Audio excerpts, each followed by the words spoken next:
Racikan Berita 1. Terima kasih Dr. Rio. Baik Bapak Ibu, sebelum dilanjutkan, jadi bohirnya masuk. Nah, saya ingin sampaikan dulu Bapak Ibu bahwa nanti panelis kita yang 3 orang ini biar beliau memaparkan dulu semuanya.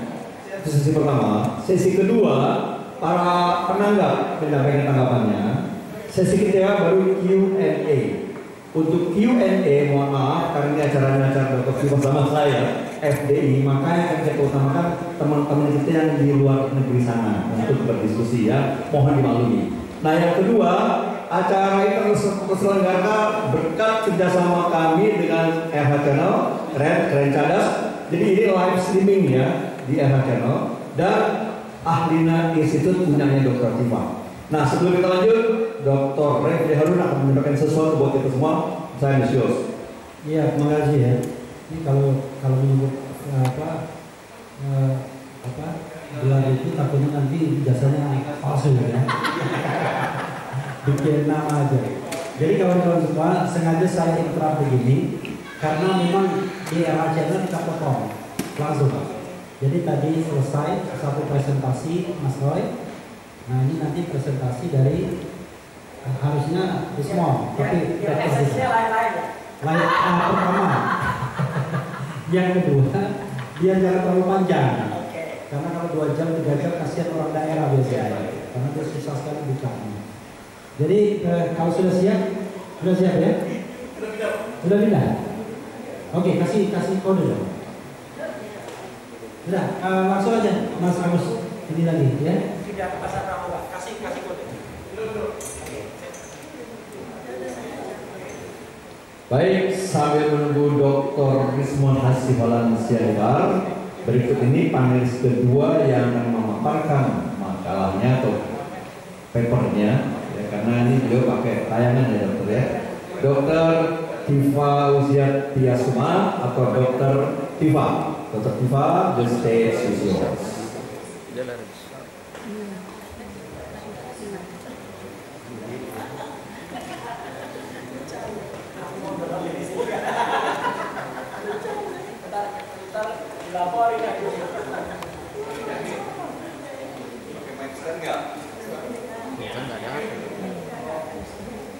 Gambarnya ada problem.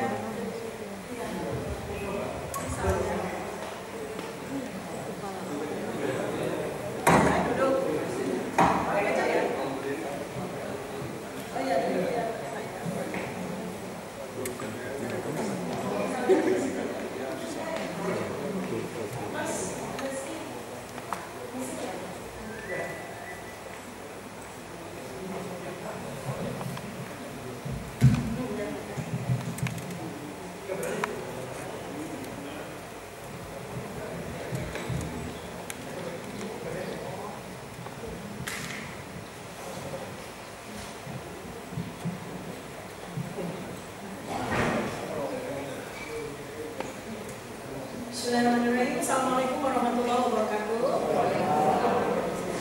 Terutama saya sapa teman-teman sahabat-sahabat forum diaspora internasional dimanapun Anda berada, saudara-saudara sebangsa dan setanah air yang sekarang sedang merelay live streaming baik melalui RH Channel maupun melalui Zoom kepada teman-teman FDI semuanya ya. Jadi saya sampaikan bahwa alhamdulillah terima kasih banyak kepada Pak Agus Yunanto selaku sekjen dan Ketua FDI Pak Trisno Mari di sana.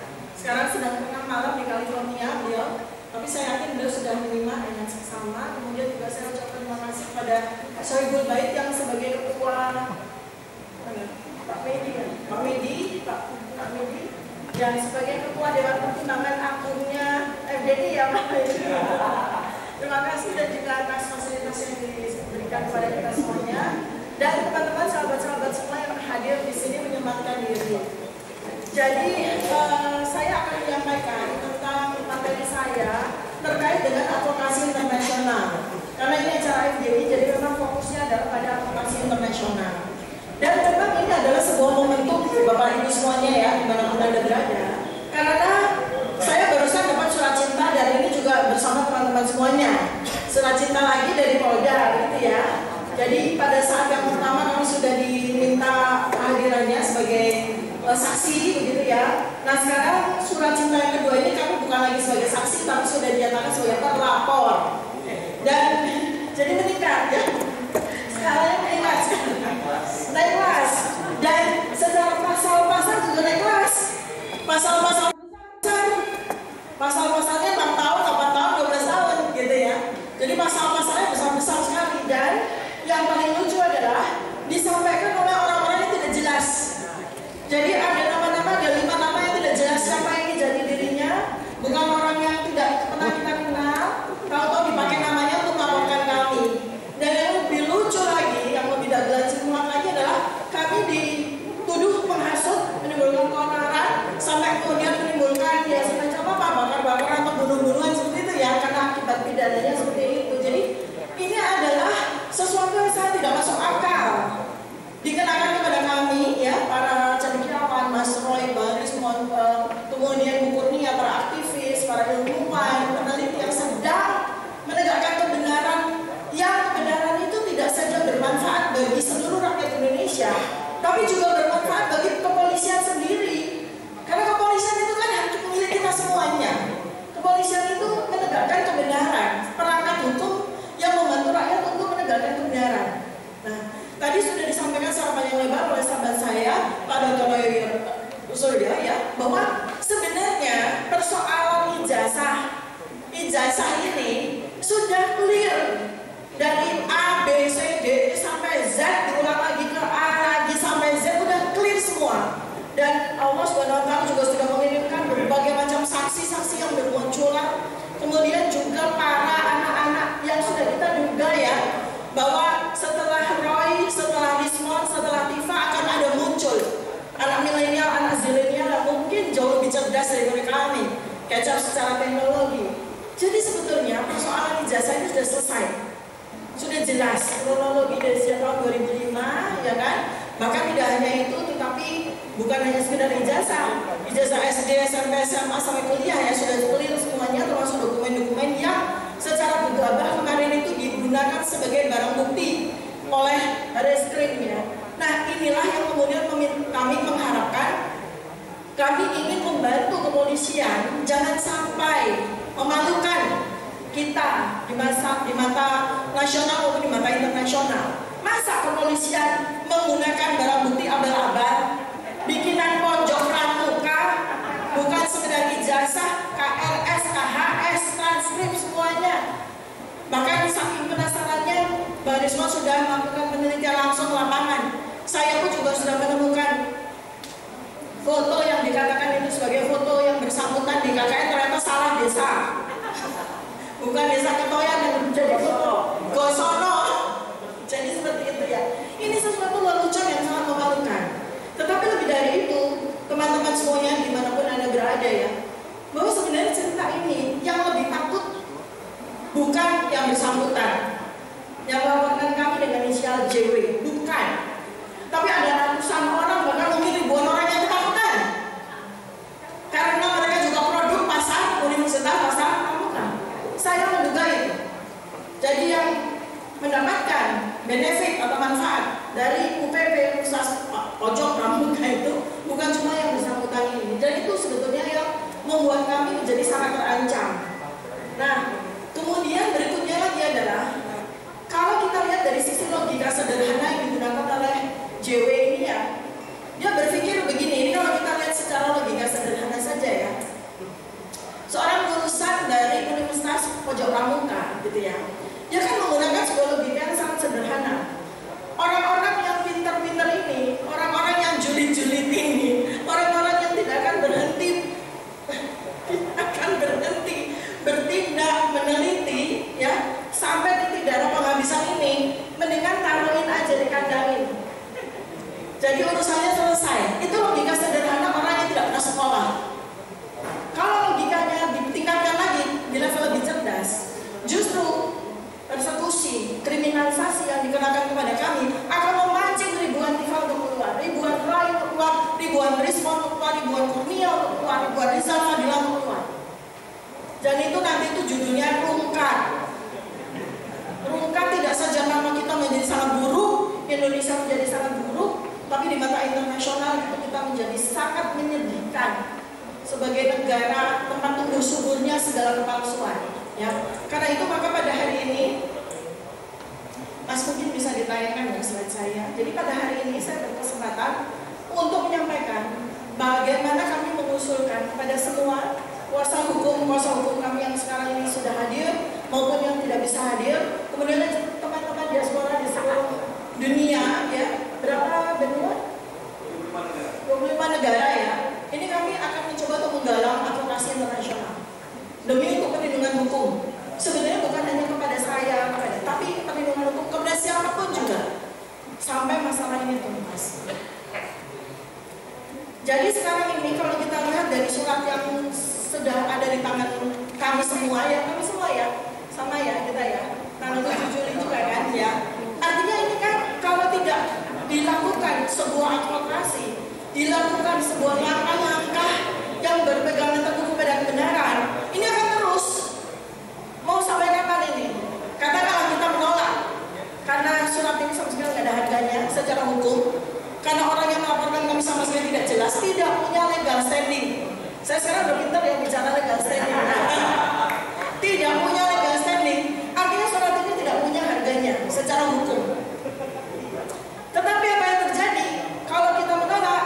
Nanti surat lagi akan datang. Surat lagi akan datang dan kemudian berikutnya lagi nanti bukan cuma surat yang datang sama polisi-polisinya sekalian kan gitu ya. Jadi ini kita harus hentikan bersama gitu. Jadi bagaimana mungkin para ilmuwan, para peneliti itu diperlakukan seperti ini? Oh berapa nanti penjara penuh sesat kita semua, nanti kita mah ujian dokter sama riset publikasi di sana semua kan tidak mungkin itu ya.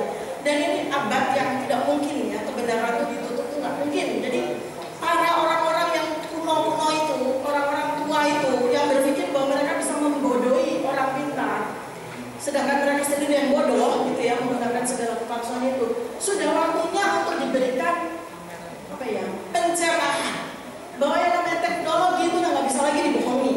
Teknologi sudah tidak bisa lagi digunakan sebagai sebuah alat manipulasi. Karena di tangan orang yang berjiwa malaikat, dia akan menjadi malaikat untuk menolong kebenaran itu keluar. Tapi kalau dia dibawa di tangan iblis, ya dia akan menjadi iblis yang membantu. Tapi masalahnya adalah iblis pun dia jujur. Iblis menggunakan teknologi itu juga nggak bisa membawa gitu ya. Jadi makanya ini adalah sebuah kesempatan, sebuah momentum untuk mengangkat isu ini kepada level internasional. Saking saya semangat sama Mas saya, katanya saya dijuluki sama teman sebagai Miss Universe, udah nggak apa-apa. Jadi advokasinya itu adalah ada levelnya, level 1, level 2, level 3. Level 1 memang sudah kita lakukan. Kita melakukan pendampingan, kita para korbannya termul ini didampingi oleh kuasa hukum yang kalibernya sudah kaliber dunia ya, kaliber dunia yang sangat-sangat cerdas. Sudah, kemudian kita juga punya pengacara-pengacara yang layak ya. Nah, kemudian kami juga sudah mengajukan gelar perkara, ya kan? Pokoknya semuanya itu kita akan lakukan di dalam negeri. Pokoknya kita akan lakukan apapun, stakeholder semua harus kita libatkan. Mereka tidak boleh berdiam diri saja, karena ini adalah sebuah aib nasional. Jadi semua stakeholder akan kita datangi, akan kita beri surat, akan kita minta mereka untuk bergerak. Ya. Nah, kemudian level yang kedua adalah kita mengharapkan dukungan dari para tokoh nasional. Para tokoh nasional juga nggak boleh diam aja.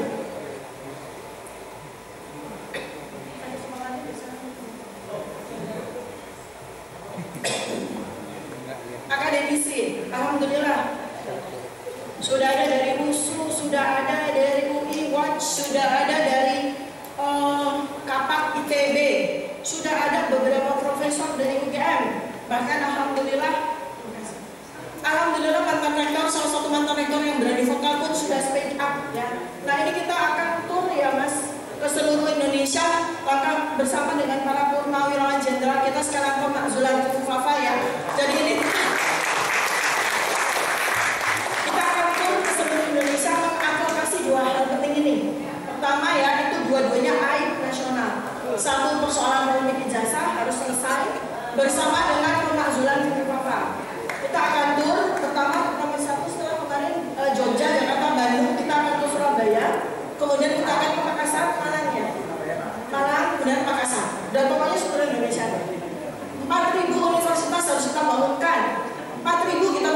universitas, negeri maupun swasta. Harus kita bangunkan apa yang kita bangunkan? Keberanian mereka untuk menegakkan kebenaran. Kemudian kita juga akan ajak jurnalis. Ini alhamdulillah selama ini teman-teman para jurnalis yang independen, para youtuber selama ini sudah bersama dengan kita, berjuang habis-habisan bersama kita. Maka saya juga ingin sekali agar jurnalis-jurnalis media mainstream juga akan kita buka wawasan mata hatinya agar bisa mengumandangkan kebenaran.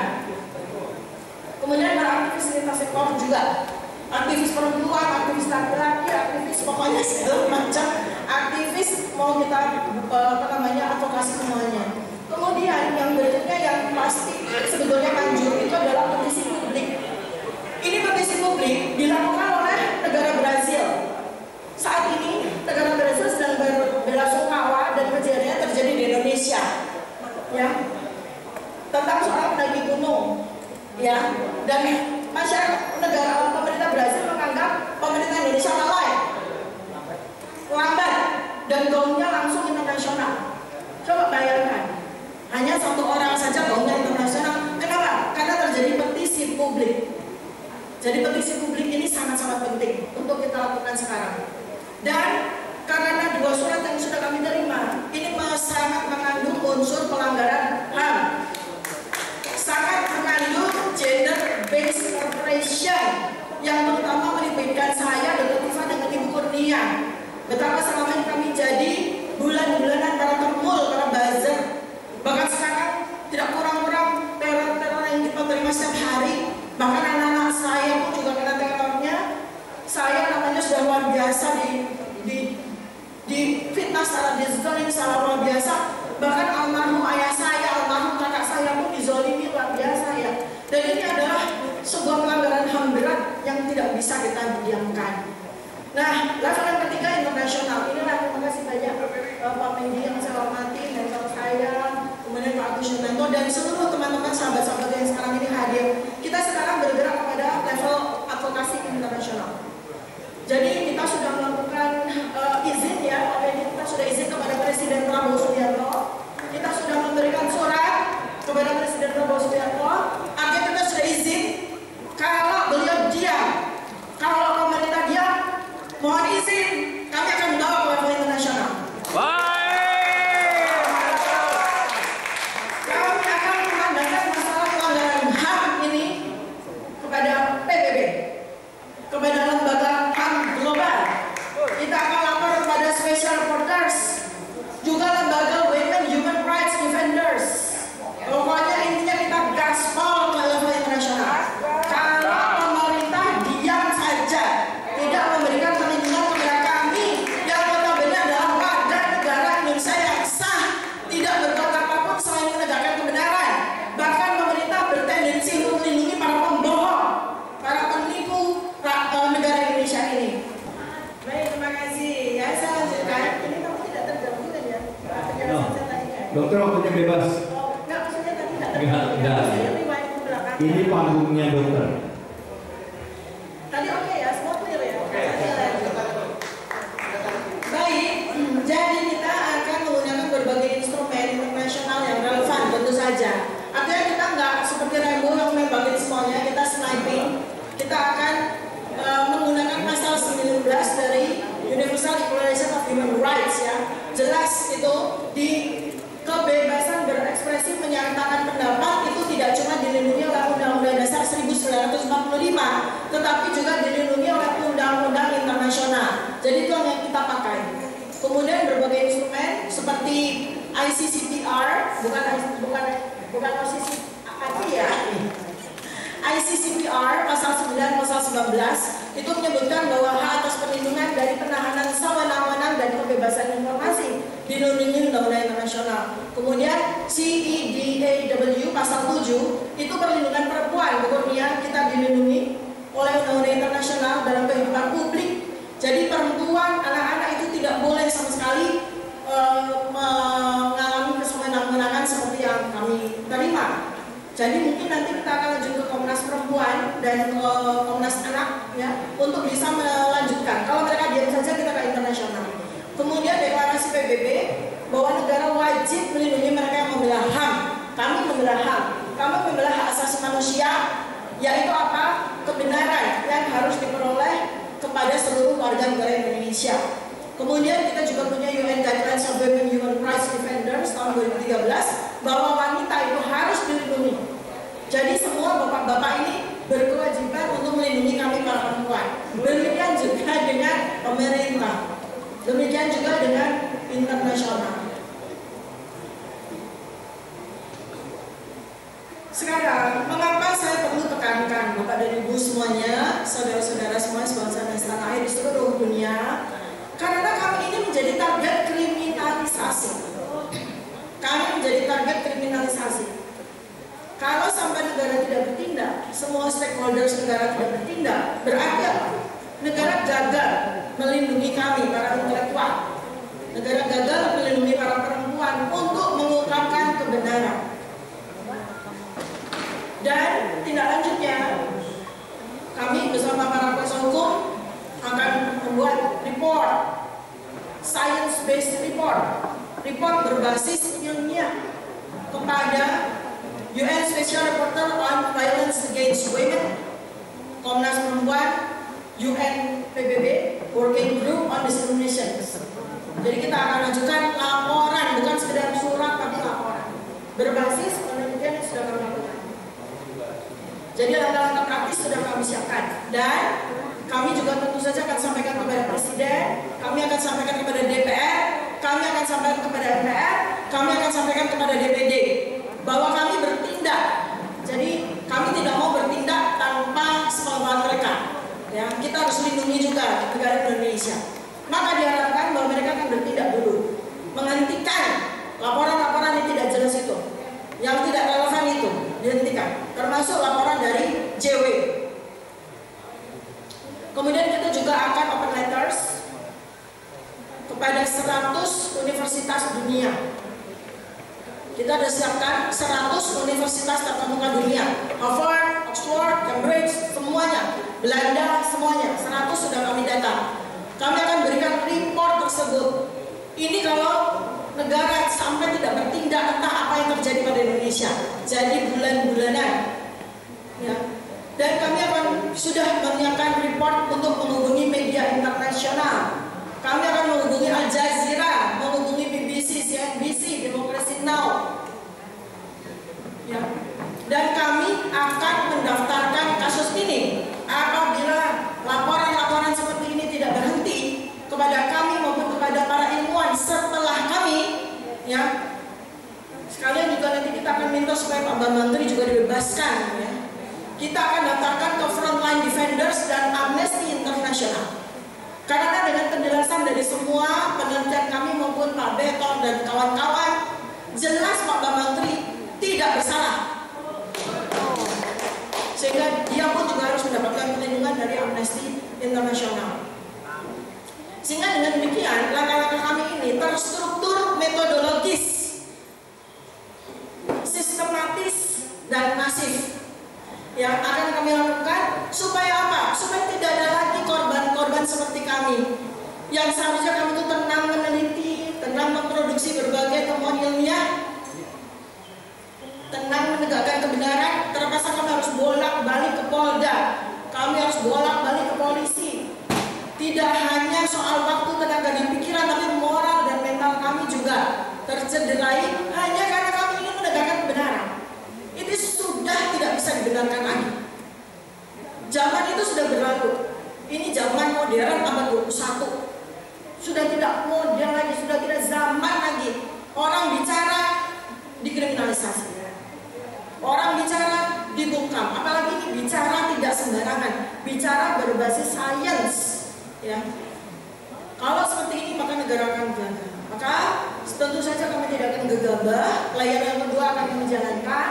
Kami akan tentu saja akan memberikan report kami kepada para stakeholders, ya, DPR, MPR, DPD, segala macam, sebelum kami jalankan semua report yang sudah kami siapkan ini ke level internasional. Tapi saya nggak tahu ya, mungkin nanti teman-teman dari diaspora punya pendapat yang berbeda, ya nggak apa-apa, kita paralel aja kan, ya. Ya. Ya kan? Jadi mereka akan komen juga. Ya. Jadi pesan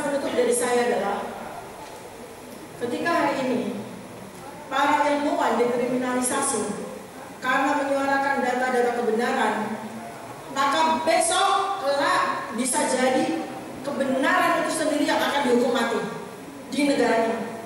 Maka kita akan berjuang bersama, kita berdiri bersama untuk menegakkan kebenaran agar kebenaran terus menjadi cahaya yang menerangi semua hati, semua akal pikiran dari seluruh Indonesia. Demikian yang bisa saya sampaikan. Saya sangat mengharapkan terutama saudara-saudara yang berada di dokumen negara yang sekarang sedang menyimak apa yang kami sampaikan, benar-benar langsung gayung bersambut ya bagus, dan insya Allah nanti kami akan segera berjalan. Dan supaya diketahui bahwa minggu depan jadwal kami sudah akan ke DPR, MPR, DPD. Terima kasih. Mohon maaf kiranya tidak ada salah kata dan sikap. Dari Taufiq Walhidayah. Assalamualaikum warahmatullahi wabarakatuh. Waalaikumsalam. Tepuk tangan sekali untuk Dr. Tuba.